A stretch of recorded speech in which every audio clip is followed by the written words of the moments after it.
The realm of Ultramar. For once, Naomi was one of the first up and prepared for the morning. She finished washing her face, her eyes lingering on her scars for a moment before she shook away the excess water. It was no longer a source of despair, but now that she was around a telepath of dubious trustworthiness, the brand had crept its way back into her mind as yet another challenge, a liability. Tara would obviously vouch for her, but even with her authority, a Lady Inquisitor was not one Naomi would like to make an enemy of. Naomi moved to recover her helmet, sliding it on as she entered the common room she shared with her girls. Ruth was finishing up her morning prayers with Rebecca while Judith and Veronica cleaned their armor, the sisters focused on their task and oblivious even to the presence of their superior. "I presume Tara is still attempting to contact the Empress," she asked. "That's what she told us," Veronica said, setting aside her rag as she rose to face Naomi. "At least when we were still aboard Lord Mash's ship we had an idea of where she was, but now with this Inquisitor Olivier around." "Tara trusts her, though," Judith offered. "I think that counts for something, right? While she is far better off than she was before our rescue, Tara is no doubt still grappling with the events of Solemnus, especially with the manner and timing of our return." The five sisters fell silent.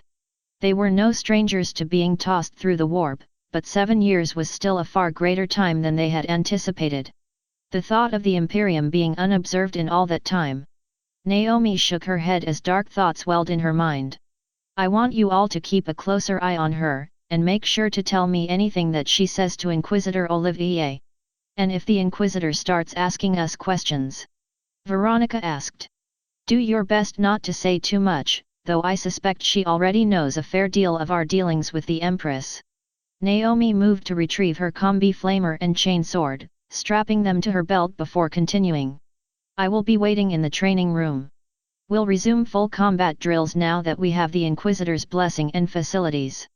"Yes, Sister Naomi," the other four chorused as Naomi stepped out into the hall, pausing only to get her bearings before heading towards the rear of the ship.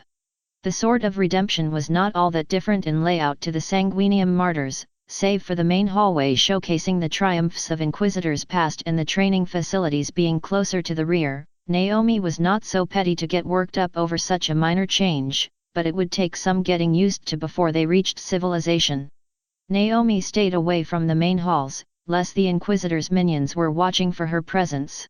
Her progress would be slower, no doubt, but it gave her some privacy and helped her collect her thoughts for the inevitable moment she would encounter Lady Olivier again.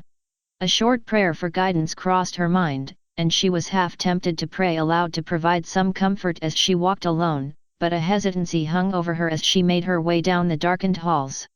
The Empress was still missing. It would be blasphemy to assume the worst, but perhaps asking for personal guidance was a mite selfish.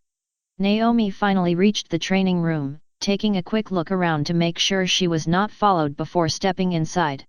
She stopped once she took in the scene before her. Lady Olivier was there, dressed in golden armor with a massive sword in her hands. Across from her was Tara, similarly armed and armored, but something seemed off.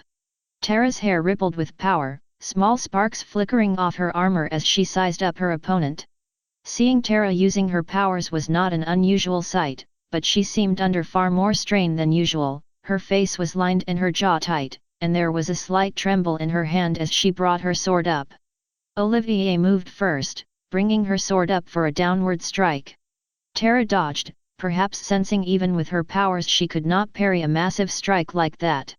Rather than continue onward with her strike, Olivier pirouetted to her right and perfectly blocked Tara's retaliation strike, the Inquisitor knocking the sword away before punching Tara in the face.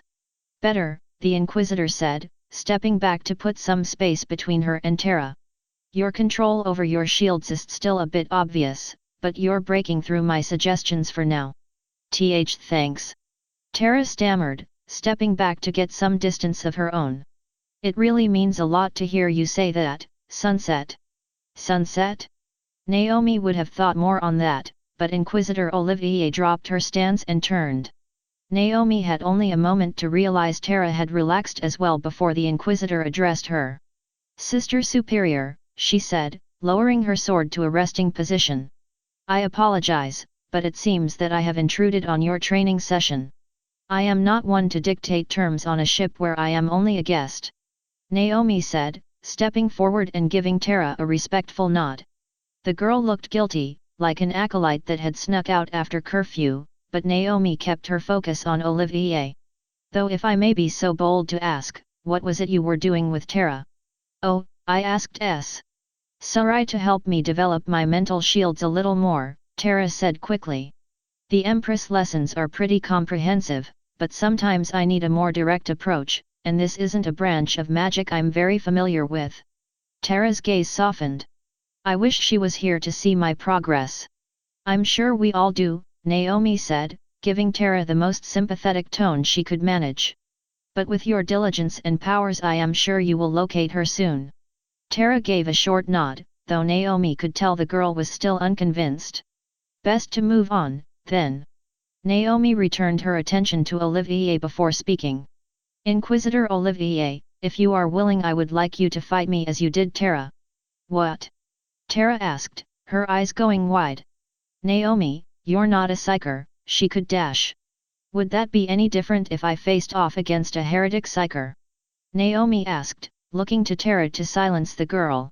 "You have shielded us well from the Tyranids and the forces of chaos, but what if we should ever be without your protection?" "Sister Naomi is right, Tara," Olivier said. "Do not worry, I doubt my tricks will be of much concern to a veteran like her." Naomi said nothing to this. Perhaps the Inquisitor was trying to put her off balance and make her overconfident in her actions. "Now then, I suggest you prepare yourself, sister. I would not have gotten to where I am today if I was not," Naomi said, stepping away from the two while unclipping her chainsword from her belt. Tara backed up, holding her sword close to her chest while Olivier took up a guard position across from the Sister Superior.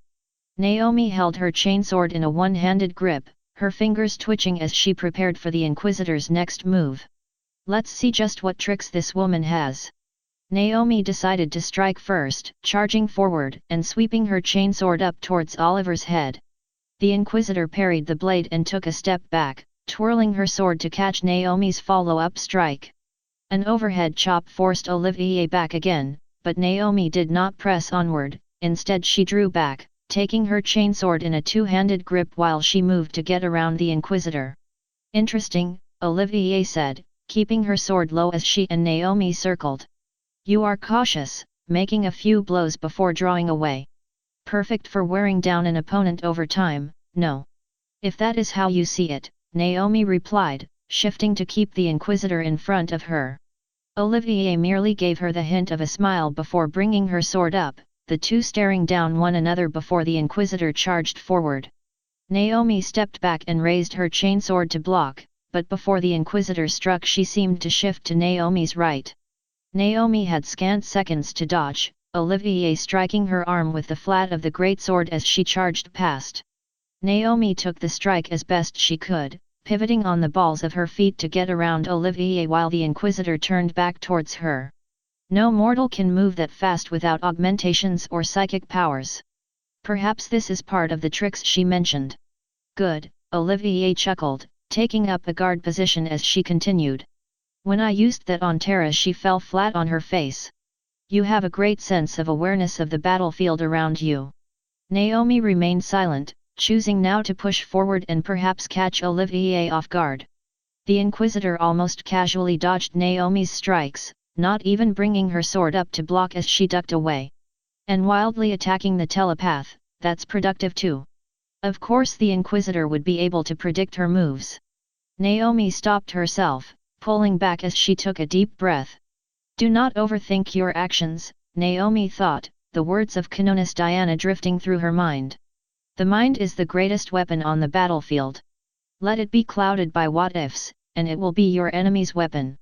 Naomi closed her eyes, bringing her chainsword in close as she cleared her mind again. Even nonsense thoughts and prayers to the Empress faded away. All that remained was her and Olivier. "Her sword does make an awful lot of noise when she's sweeping it through the air." Naomi snapped her head up, just as Olivier moved to attack. Naomi stepped back, keeping her chainsword low as she waited for Oliver's strike.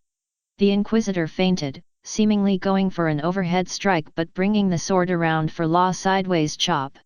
Naomi dodged, keeping her ears open for the sound of Oliver's true strike, and sure enough she could sense it coming in from above. At the last moment Naomi brought her chainsword up, catching the great sword before it struck her and locking Olivier in place. Satisfied that her opponent was not moving, Naomi kicked out and struck the Inquisitor in the leg, forcing her down on one knee. Naomi brought her chainsword towards Oliver's head. "Do you yield?" she asked. Of course," Olivier replied, giving a good chuckle as she continued. "It's refreshing to spar with an actual human for once. Let me guess, you picked up on the Cassandrite greatsword's sound, no? It is a fairly heavy blade," Naomi said, stepping back to give the Inquisitor some room. "Once I guessed you were using your powers to manipulate my sight, I figured my hearing would be more reliable." "A good strategy," Olivier said. However, as she kept talking, Naomi could swear the Inquisitor's voice was coming from behind her. Of course, even the ears can be tricked with the right inputs. Naomi shook her head, just enough to clear her mind of the Inquisitor's influence, again. "So, is it just like what you were telling me?" The two older women looked over to where Tara was standing, Naomi blinking as she saw the girl had produced a pen and paper from nowhere. "Instead of stimulating direct optics like an illusion, you're interrupting and redirecting the other neurons to trick the mind into seeing something else? Does that mean you're hearing and seeing a bit of what Naomi is hearing and seeing? The girl is relentless, isn't she?" Olivier asked, accepting a hand from Naomi as the sister superior helped her back to her feet. "To her detriment, sometimes," Naomi replied, spotting the rest of her girls stepping into the room. "If you'll excuse me, I have training to conduct." "Actually, I had hoped to speak with you on some matters," Olivier said. "Perhaps your fellow sisters could begin their training on their own." Naomi hesitated, her eyes darting from the Inquisitor to Tara and her sisters. "She cannot be trusted, but then, you held the same reservations about Lord Mashes and he proved himself." There was another moment before Naomi spoke. "Girls, there is a change of plans," she said, the other sisters coming to attention with Tara joining them. "Inquisitor Olivier has asked to speak with me on some matters. Begin your laps and move to sparring when you're finished. Ruth, you have command." "Yes, Sister Naomi," the sister in question replied, throwing a quick salute before she and the others began their sprints, Tara dismissing her notes with a puff of purple smoke before she joined them. As Naomi watched her girls, Olivier took a spot next to her. "They're a good group of girls, Sister Superior," the Inquisitor said, crossing her arms as she watched. "You should be very proud. Pride leads to arrogance, arrogance gets good women killed," Naomi replied, clamping her chainsword back to her belt as she continued. "I am sure you understand what I mean by that.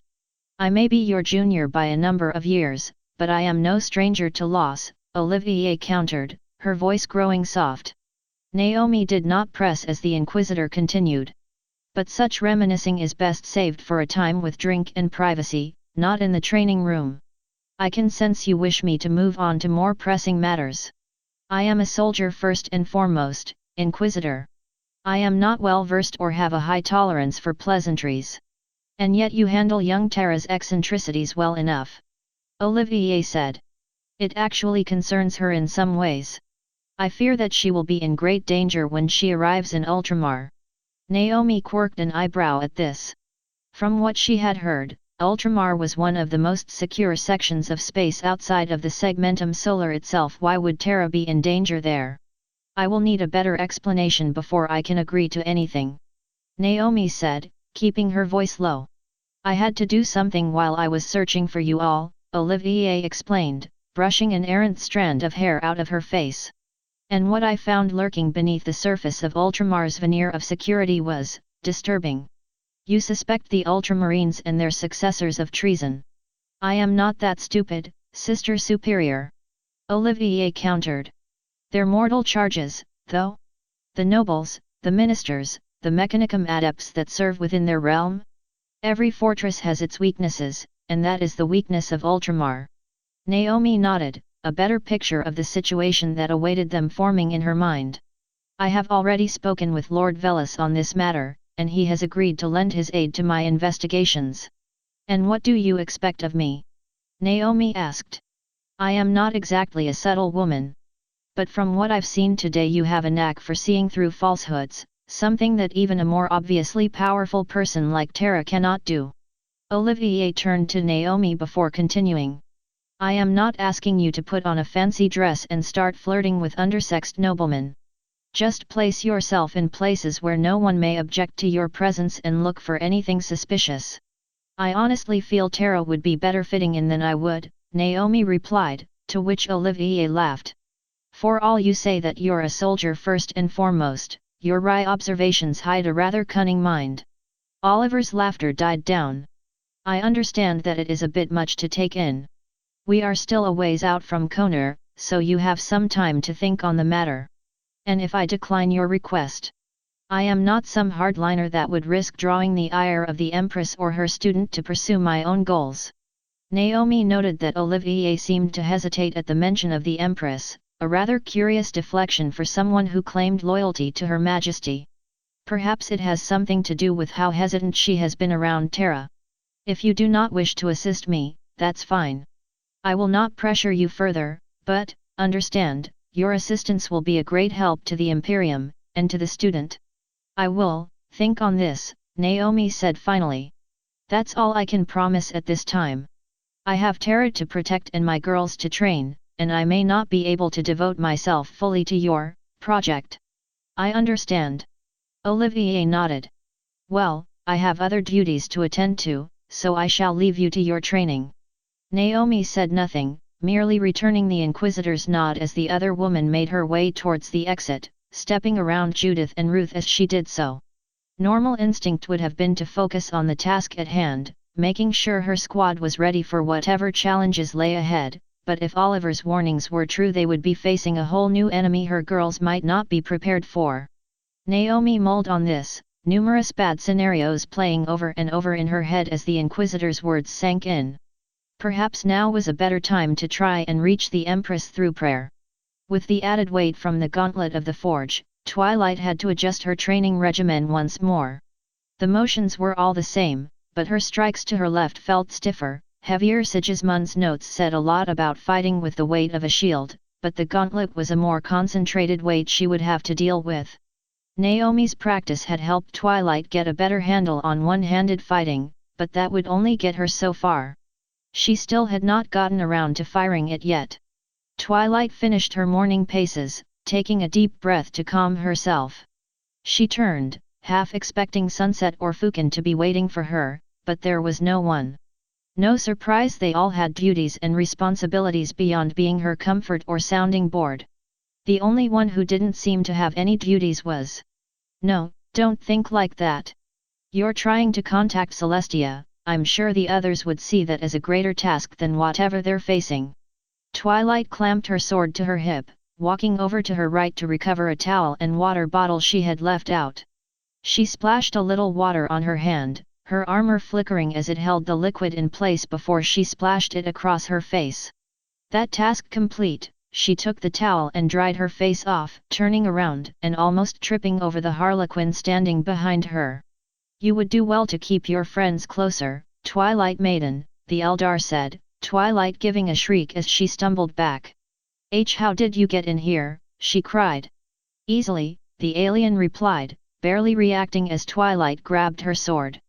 Put your weapon away. I come not as an enemy, but as a messenger. From who? Twilight asked, keeping her sword in a guard position. You saved me before and I'm thankful for that, but you keep barging into my life and tell me all these cryptic things like I'm just supposed to know the answers. I get enough of that from Angelique, thank you very much.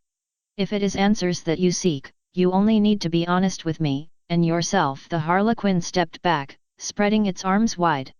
But in this instance, we are willing and eager to speak clearly. Trust no one. Trust no. Twilight stopped herself. Oh no. You're not tricking me into being paranoid. My friends and I have been together for long enough. I think I'd know if they were going to betray me. You say that, and yet you refuse to tell them what you really are. The Eldar twisted its hands, and Twilight saw an image of her as a pony, only now dressed in her armor. They wouldn't believe me, Twilight countered. This Imperium, they're so caught up in hatred. I know my friends have gotten better, but dash. And you think I am sowing the seeds of paranoia?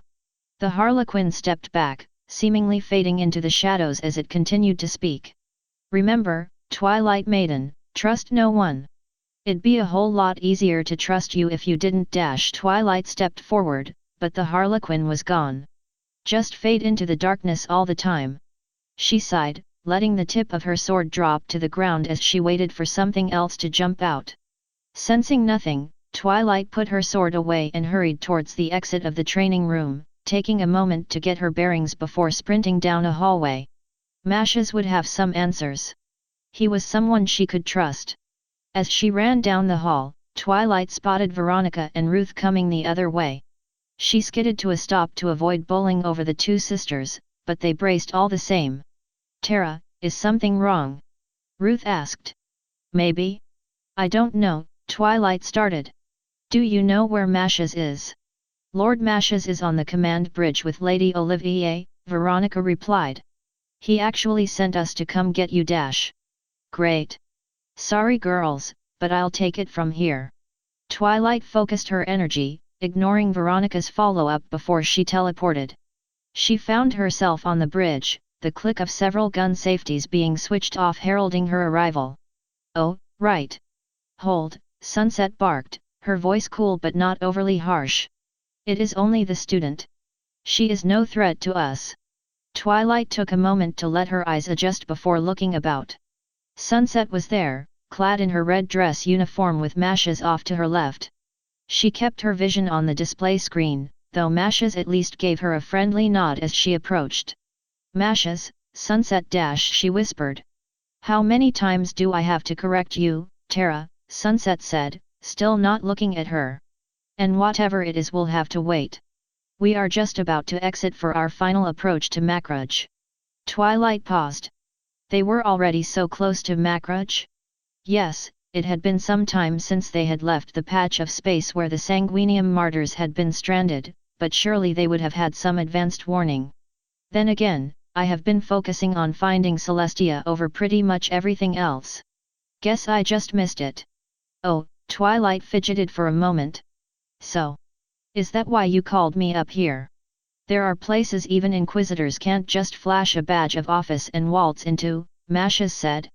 Sarai has a plan set in motion, but I wanted you here in the event that plan didn't play out as we had hoped. Wouldn't it be easier to ask Fukin to do that? Twilight offered.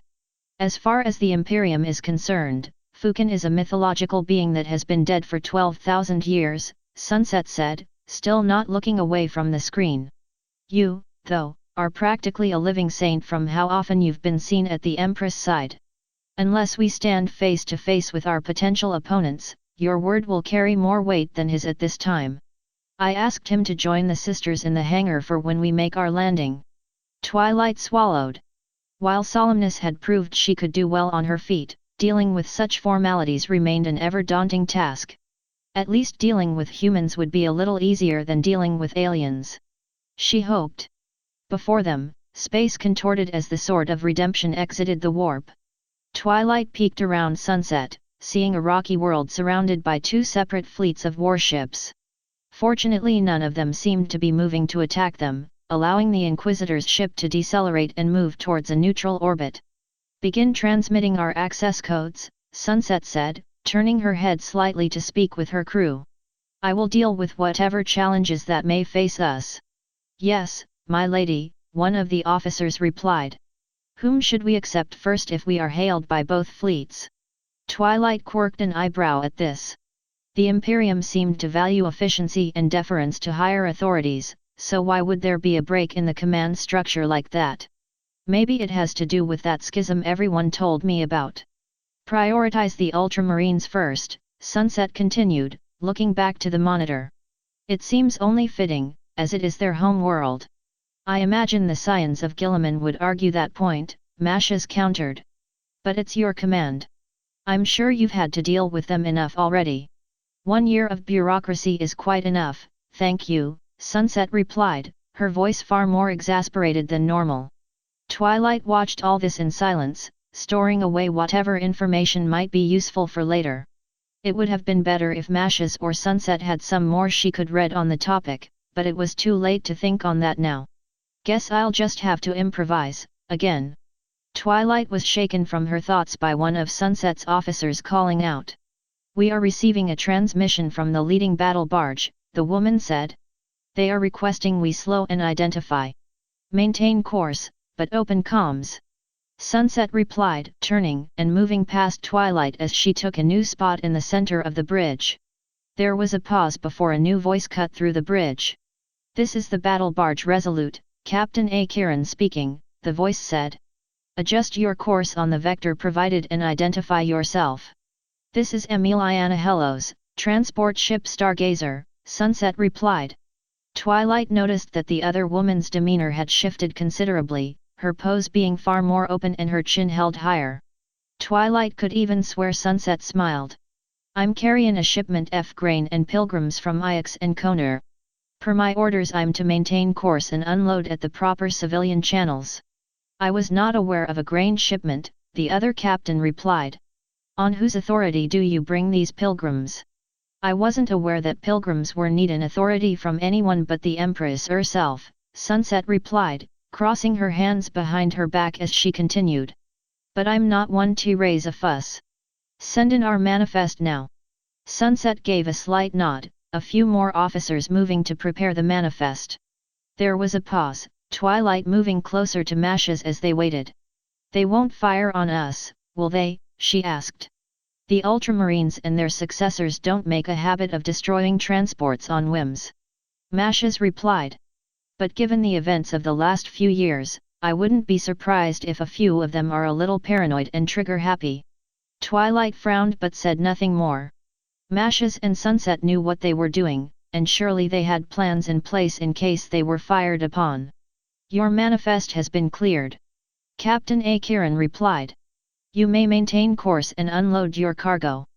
Be advised, though your transmissions and movements will be tracked, so do not get any ideas and reach out to the Scions for assistance. Wouldn't think F doing that, sir, Sunset replied, rocking on her feet as she continued. Empress protect you, and with that the communication cut out, Sunset straightening out before looking at her officers. Find a non-intrusive orbit and contact the main port. Monitor any other transmissions that might jeopardize our mission. Yes, my lady. With that, Sunset cast her gaze over to Twilight and Mashes, the two getting the message and moving to join them. They started down the hall, Sunset pulling a pair of gloves from her coat pocket before speaking. We're lucky he didn't order a full search of the ship, Sunset said. My authority would have gotten them to back down, but then the rest of the Ultramarines would know we were coming. Why not just tell them the truth? Twilight asked. And risk getting into a pissing contest over who gets to claim responsibility for helping the student of the Empress and Primarch Fukin return to the Imperium? Better to keep them on the defensive and perhaps get it through their adamantium skulls that their jockeying is costing the Imperium time and lives it cannot afford to lose. Things aren't that bad, are they? Both Inquisitors stopped and looked at Twilight. Under their scrutiny, Twilight found herself twiddling her thumbs in nervousness, waiting for them to respond. Mashes was the one who ultimately broke the silence. Despite the strife, the Ultramarines, the Scions, and their allies are exemplars of the Asteroutes, he said. They had great success against Hive Fleet Cetus and the Tau Empire in the years before the Empress' return. My father was also quite respectful towards them, Sunset added. At the very least, they are willing to listen to reason. We just need to make sure it's on our terms rather than theirs. Our terms. The two Inquisitors were about to depart when Twilight spoke again. The Eldar was here, Mashes, she blurted out. Mashes froze before turning to face her. What did it say? He asked, his voice low. Sunset paused as she regarded the two, though she did not say anything right away. Perhaps she merely wanted to see how things would play out. He said that I shouldn't trust anyone. Twilight started. Obviously I trust you, Fukin, and the sisters, but that it would happen so close to Ultramar. Perhaps the Eldar have a stake in the success of our mission we don't yet realize, Sunset mused, bringing a hand to her chin. And guessing by your words, I'm guessing this isn't the first time you've had an encounter like this. Twilight blinked. Sunset had been around for long enough and she didn't know about the Eldar? The Xenos seemed to have a special interest in Twilight, Mashes said, moving on so they could reach the hangar. They call her the Twilight Maiden.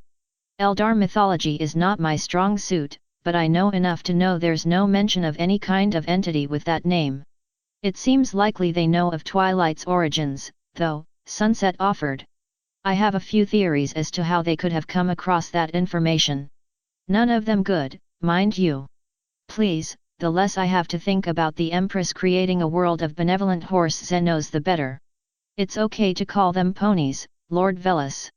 Sunset said, Twilight spotting the barest hint of a smile on the Lady Inquisitor's face.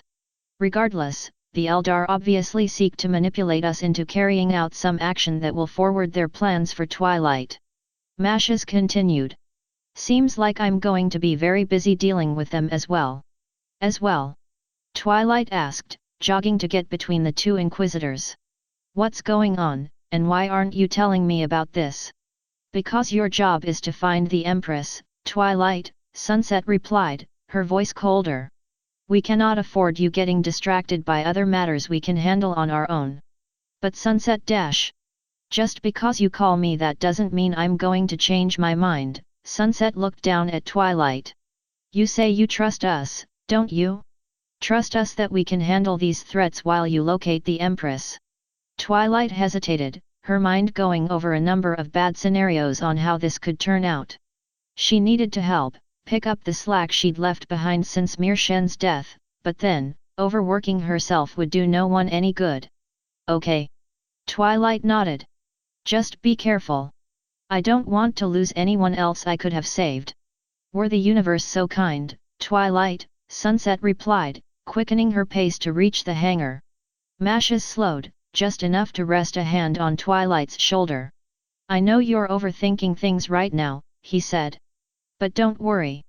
While I don't trust her entirely, Sarai has the best idea of what we are facing right now. We'll keep things under control while you reach the Empress. I know, Twilight replied. And I'm sorry for getting all worked up. Sometimes it feels like the only thing I'm actually good at. We'll get that sorted in due time.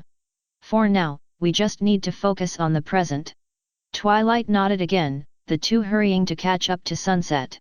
The three soon found themselves in the hangar, where the sisters, Masha's henchmen, and Fukin were awaiting them near the lander. Sunset stopped long enough to trade out her normal coat for a heavier greatcoat, quickly moving down the stairs before speaking. I will be brief, my friends, she started, coming to a stop while the others formed a semicircle around her. We have just gotten clearance to land on Makruj. We will be landing at a civilian station several hours south of the Ultramarines Fortress Monastery, so until I secure us access to the fortress I advise you stay close and follow my lead. When you say several hours, Ruth started. You mean by air, yes.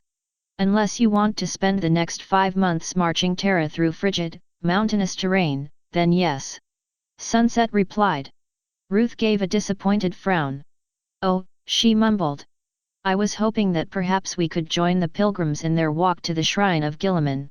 There will be other opportunities for you to show your devotion, sister. Sunset looked to the rest of the group.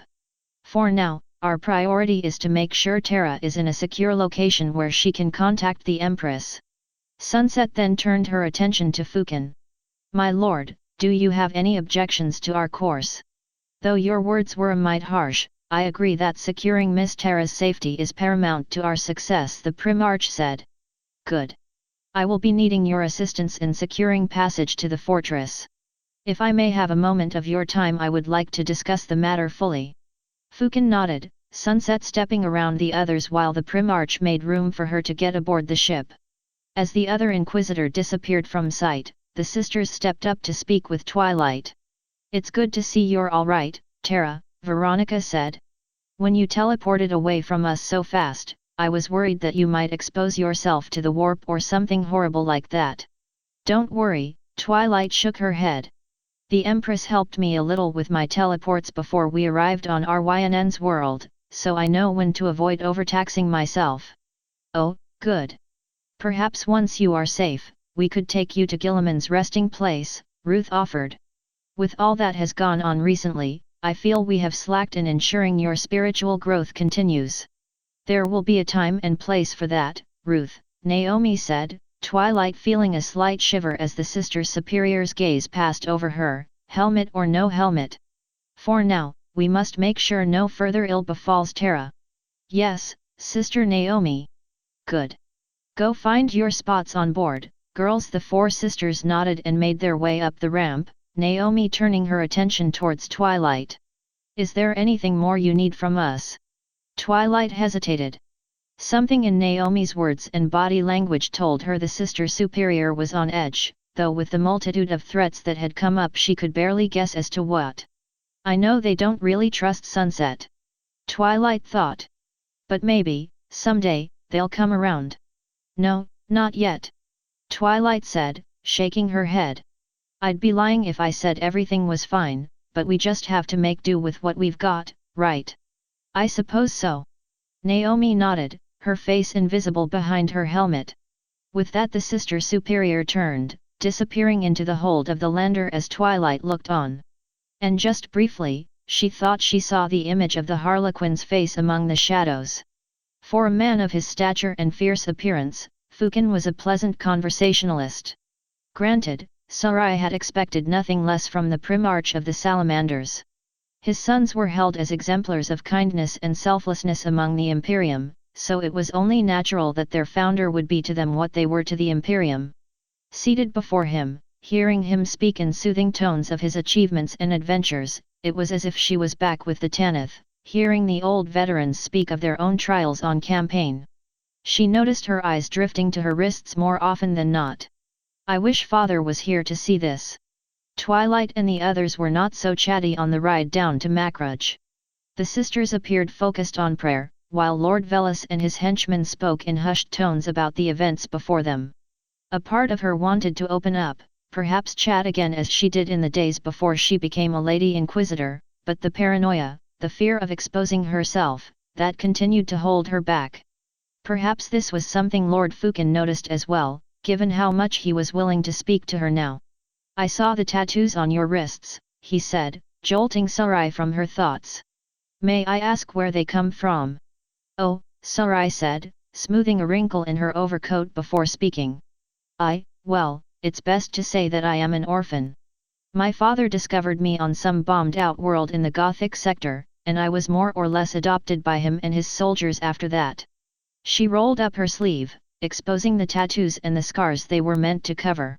I managed to track down his regiment and paid a visit after I graduated from the Schola, before I was properly assigned to an Ordo Malleus Inquisitor. The Tanith were always kind to me, and thought that perhaps these would cover up my scars for a little while. They are quite beautiful, Fukin said, taking Sarai's hand in his own as he inspected the tattoos further. It is a shame that one as young as you has had to go through so much torment. I wouldn't exactly call myself young, my lord. Sarai responded quickly. Please, call me Fukin, the Primarch said, giving her a smile. Though my status would say otherwise, I do not care much for such grandiose titles. I understand, Sarai said. During your journeys, did you ever see Tanith? I do not remember standing on a world of that name, Fukin said, releasing Sarai's hand before continuing. So much has changed since I last walked this realm, I could not tell you what remains and what does not. Is Tanith a good world? It was, so I've been told, Sarai replied. It was destroyed millennia ago by the forces of chaos. Only a handful of guardsmen were able to escape the carnage, but they and their descendants have served the Imperium faithfully through many battles. Though they gained a new home and other Tanith regiments joined them, the first and only are still legends among the Imperial Guard, and I will always cherish them for saving my life. Good, Fukin nodded. Remember the past and those that have brought you to the present, Miss Sarai. Much of the strife we see now is because men and women have forgotten that past and grasped blindly towards the future, and I would not wish to see that rot progress further than it already has. Sarai said nothing. Fukin's perspective on what constituted rot and what did not would surely give any imperial scholar a massive headache, but it was always refreshing to hear the perspective of a time long since past. And at least I need not dredge up my own sins. The transport rattled as it landed, Sarai waiting a moment longer before standing. Fukin and I will speak with the officials at the dock, she said, the Primarch moving to join her as she addressed the others. Keep the engines idling, I don't expect this to take too long. Are you sure you don't need my help? Twilight asked. Sarai regarded the student for a moment. Yes, she could be of some use in negotiating their transit, but her talents would most likely be better spent when they got to their true challenge, getting the Ultramarines and the Scions of Guilliman to be quiet long enough for them to negotiate safe refuge. Don't worry, Terra, she replied. Fukin and I will be all right out there. When you are needed, you will know. Twilight hesitated, but gave a short nod. The girl really does want to prove herself. Sarai turned towards the ramp, waiting as it lowered down and exposed them to the chill of Makraj. For all that was said of the gloriousness of Rabut Guilliman's home world, it did not endear itself as particularly hospitable. Sarai stepped out onto a worn tarmac, their transport joined by a number of civilian craft of all marks and sizes. Beyond, Sarai could see the snow-capped peaks of the Hira's Crown Mountains, the last natural defense before the ceramite and steel of the Ultramarines' fortress. At the base of the mountains Sarai could barely make out a few flickering lights, the starting point for the traditional pilgrimage into the mountains to gaze upon Guilliman's resting place. To her left was more barren landscape, while to her right Sarai could see the usual trappings of civilization, farms and row houses giving way to the massive skyscrapers and municipal buildings that the majority of Makraj's civilians called home. The landing zone was busy with activity. Servitors and laborers worked quickly to unload transports, stacking up food and supplies in neat piles beneath the shadows of their carriers. Pilgrims were among the most numerous groups, with Sarai seeing dozens of small enclaves following Ministorum priests on their way towards the mountains. The air was abuzz with the sound of clanking machinery and ship engines, but even the sounds of machines could do little to drown out the hum of mankind's devotion and commitment to moving onward. Sarai figured there was something poetic in that assessment, but she was too cold to think on it much. Sarai adjusted her coat as Fukin squeezed out of the lander. It has been some time since I have stood upon Makraj, the Primarch said, straightening out as he surveyed the land. I see it hasn't changed much since then. I suppose that is for the best, Sarai replied. Ultramar has been a frequent target for mankind's enemies in the last 5,000 years. I suppose we should all be thankful that it has withstood the onslaught. Indeed. Fukin said, finishing his survey of the terrain. Well, we must not keep our contacts waiting, no. Sarai nodded, starting off across the tarmac with Fukin following close behind. She did her best to keep her gaze forward, but she could feel a shift in the air as she and the Primarch made their way through the crowds. Some of the pilgrim groups even began to form up behind them as the reality of what they saw befell them, hushed whispers reaching Sarai's ears and mind as she walked. Even with her headband in place, it was difficult to keep all of their thoughts out of mind. Fortunately, relief came as Sarai spotted a finely dressed man flanked by a squad of guards dressed in royal blue and gold armor. Sarai stopped as the man approached, two cherubs fluttering up to hand him a scroll. May I have your identification, please, the man said, producing a pen as he continued. I do not wish there to be any more disturbances at this port. Understandable, my friend, Sarai said, reaching into her pocket to produce her symbol of office. Lady Sarai Olivier of the Ordo Malleus. I am transporting Primarch Fukin of the Salamanders and the Empress personal student, Lady Terra, to the Ultramarines and require authorization of my transit. If there is anything I might offer, Fukin added. Please, speak now. This drew another wave of murmurs through the crowd that had gathered, some singing praises to the Empress for the great fortune of seeing a Primarch in the flesh. I, the man said, trying and failing to regain his composure as he rifled through his scroll. I received no notification that you were present in Ultramar, Miss Olivier Lady Olivier, please, Sarai countered. Let's do our best to maintain proper titles, now. How soon can you grant authorization for us to continue our journey? I would need to make the proper communications dash. Then do so. My mission is of utmost importance to the Imperium, and I cannot be delayed any further than I already have been. The man sputtered, but said nothing more as he jotted down a note in the scroll and passed it off to the nearest cherub. As he moved away through the crowd, Fukin leaned down to speak with Sarai. There is no need to be so harsh, Miss Sarai, he said. It may give the crowds the wrong idea concerning yourself and Miss Terra. I am an inquisitor, Sarai replied. It is not my business to be liked, only to make sure the Imperium is secure. Terra can be shielded for a time, and when that time is past she can show the galaxy that its hope is in the right hands. But you are assigned to her, and Terra cannot be everywhere at once. What will others think of her and the path the Imperium is on if you act in such a contrary way? Sarai said nothing. Speaking politics with a Primarch would be a battle she could not win, no matter how hard she tried. Better to leave Fukin thinking things over than to get into a detrimental discussion. But then, words such as these do tend to linger. By now Sarai could see the man from before approaching, his guards and cherubs following behind. Apologies, the man said. But the Ultramarines are denying access to all non-Astartes craft until further notice. I'm sorry. Sarai asked. Did you not hear that I am traveling with a Primarch and the Empress personal student? The Ultramarines are refusing all craft, regardless of claimed authority, the man said. If you wish to speak with them, there is a 6-month delay before transportation can be authorized, and a 5-month queue for transitions. You would make the Empress student and a Primarch wait a year before they can seek an audience. I am sorry, but the Ultramarines are insistent. Any outside aircraft could be construed as a direct threat against the chapter, and until further notice all travel is to be restricted to ground paths.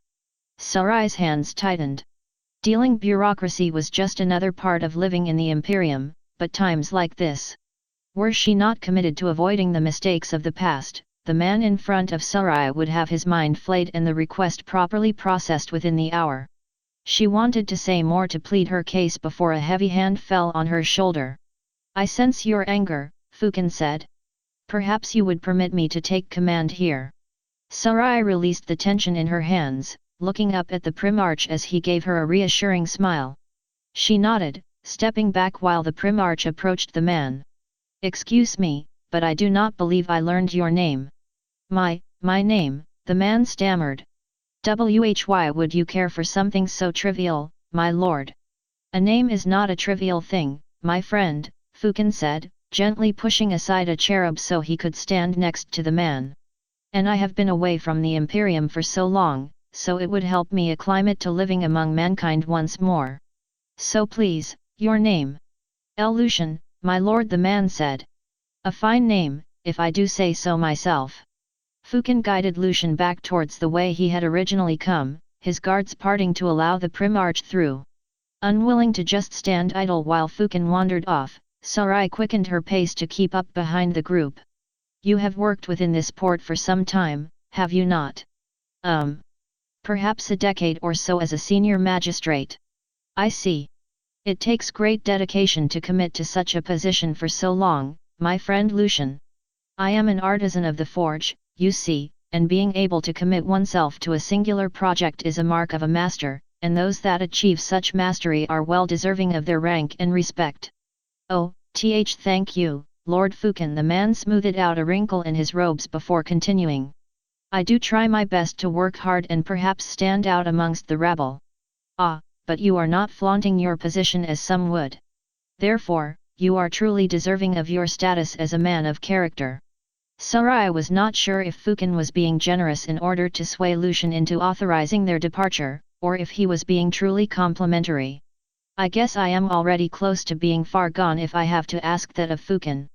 By now a large throng of pilgrims and workers had formed up behind them, their murmurs and blessings reaching Sarai's ears and causing her head to tingle. Her headband could hold off most of the errant thoughts of the masses, but there was still a chance one or two might get her to slip up. Now, is this your communication station? Sarai shifted her thoughts. They had stopped outside a large building flanked by a number of men dressed similarly to Lucian's guards. Fukin regarded the structure for a moment before chuckling. A mite small for me, but then I am no stranger to hardships. Come, friend, show me the way so I may speak with the Ultramarines myself." The Primarch looked down at Sarai. "Miss Sarai, perhaps you might stay here for now." "Lord Fukin," Sarai started. "I think it would be best if I accompany you for the negotiations." "No, I think I can handle myself in this," he said, giving her a smile. "Stay here, speak with the people perhaps. I think it would do you a world of good when it comes time to speak with Miss Tara again. And I thought Twilight was bad." Sarai opened her mouth to object, but Fukin had ushered the magistrate and his men inside and left Sarai with the crowd. She paused, turning to face the masses of hopeful pilgrims and curious soldiers that surrounded her. In a way she felt exposed, like when she had first been brought off the black ships and left to the mercy of the Inquisition and their trainers. "I will not fade. I will not run as I did before Celestia. If you have any questions," she said, "please be orderly about presenting them. Unlike Her Majesty, I lack the knowledge and patience to address you all at once.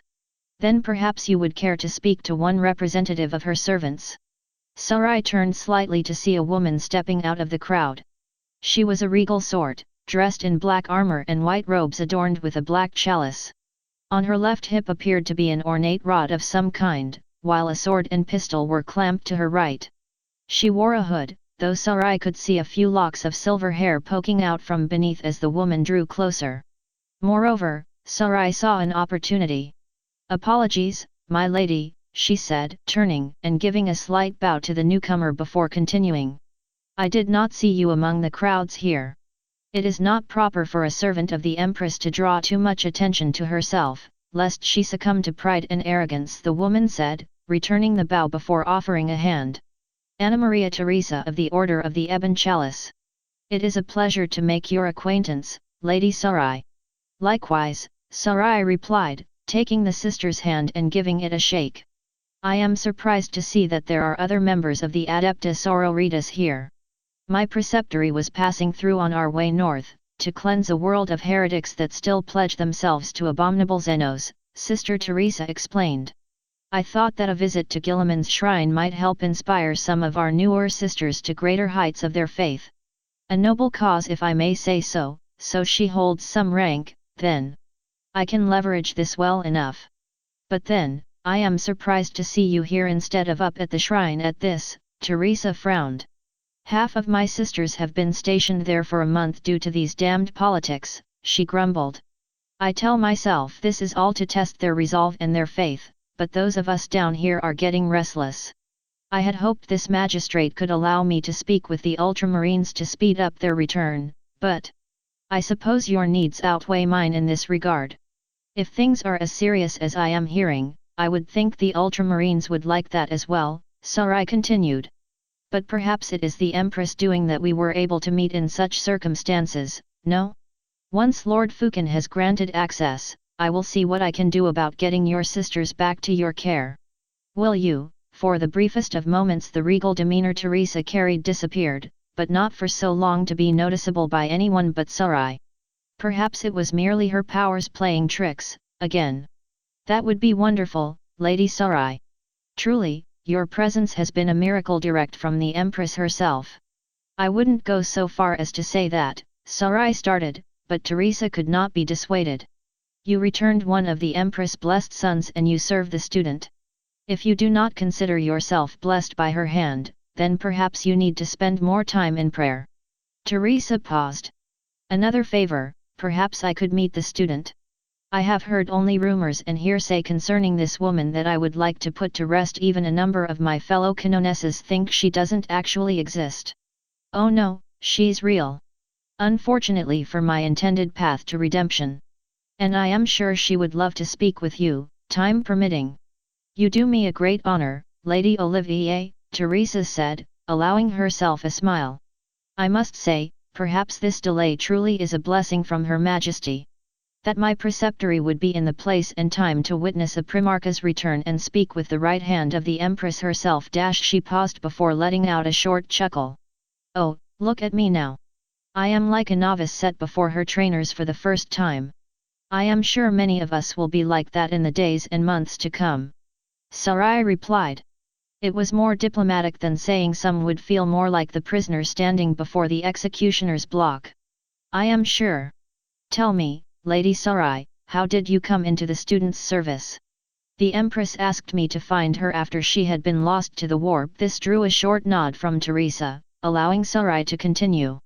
When I found her, she had already recovered Primarch Fukin, which honestly surprised me when I saw it. I'm a veteran of many wars, and even I would be stunned by that, I suppose, Teresa replied.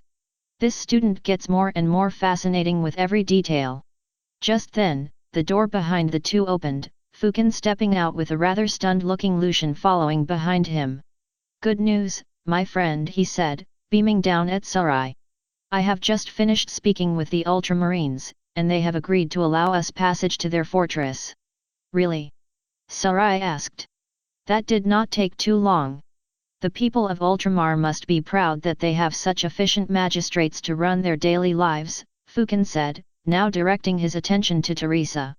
And you? What is your name? Teresa, my lord, the Canonis stammered, now resembling a scolded child more than a proud warrior of the Empress. I am in command of a preceptory of sisters escorting pilgrims to the shrine. I see. Sarai could sense some of Fukin's cheer chilling, but not by much. I suppose you wish to meet Miss Terra, then? Your fellows seem to hold her in a much greater esteem than even I do. Fellows, my lord. The student travels with a squadron of Sisters of the Martyred Lady, Sarai explained. I am of the Ordo Malleus, so the exact division of your orders is not my strong suit, but I imagine they would love to speak with you as well. Oh, of course. Teresa nodded, though Sarai could detect a small hint of disappointment? Jealousy? Well, I shall speak briefly, and then I will let you be on your way. We are not in such a rush, Miss Teresa, Fukin said. I managed to convince the Ultramarines to drop their silly restrictions, but not until tomorrow. I suppose there is only so much preparation they can carry out before our arrival. I am sure you will have plenty of time to speak with Miss Terra and her friends. Oh, the Canonis fidgeted for a moment. Then perhaps you could escort me to the student, that I may offer a formal invitation to her and her companions to join my preceptory for our evening meal. That sounds perfect to me, Sarai said, giving a warm smile to the Canonis and the Primarch. I am sure Terra would be delighted to speak with you and your sisters. Of course Twilight would, but then there were always more opportunities to be had in conversation with one of similar rank. Then it's settled, Fukin said. You two can go on ahead, though. I think there are a few things I would like to deal with first. Sarai quirked an eyebrow at this, before following Vulan's gaze to the huddled masses surrounding them. He really is too good for the Imperium. As you command, Lord Fukin, Sarai replied, giving a short nod before she turned to Teresa. Canonis, if you would come with me. Of course, Teresa nodded, falling in step behind Sarai as she made her way through the crowd. As they moved, Sarai cast a glance back to Fukin, watching as the Primarch stepped forward and knelt to speak with those around him. She could not hear what they were saying, but the Primarch's smile was unmistakable. He was more than happy to be there, and ready to heal the souls of those that approached him. And in a way, it was all thanks to Twilight that he had that chance. Sunset Shimmer would never have achieved that. She truly is worthy of being Celestia's student. Lady Olivier. Sarai shook her head and looked back to Teresa. I'm sorry, but you seem distracted. Oh, just thinking of some matters, Sarai replied. Did you wish to ask me something? I was going to ask what kind of woman this Terra, was it? What kind of woman is she? Terra is, Sarai paused, trying to think of the right thing to say. Terra is a bit sheltered, for lack of a better term. I'm sure others have called her trusting and even naive, but there is an earnestness to her being that I feel defies such labels. I see. The Canonis nodded. From the rumors I heard, the image in my mind was of something closer to the Empress herself, a powerful figure that calmed hearts and banished the wicked with a word. Really? Rynn's world is long in the past, but news travels, Teresa replied. From what I have heard, the student even has a small cult on that planet dedicated to her. Apparently, they call her the Twilight Maiden. Sarai froze, Teresa almost tripping over her as she came to a stop. That was the same name Velas said the Eldar attributed to her. How would the Renites know of it? Sarai was not so well acquainted with the manipulations of Xenos, but killing their gods was always a duty of the Ordo Malleus. Surely something like this would have come up. How could I be so blind? Inquisitor. Teresa asked. Is something the matter? No. Sarai said, shaking her head. Just a few other thoughts. I can explain later, after you have met the student. Oh. If you say so.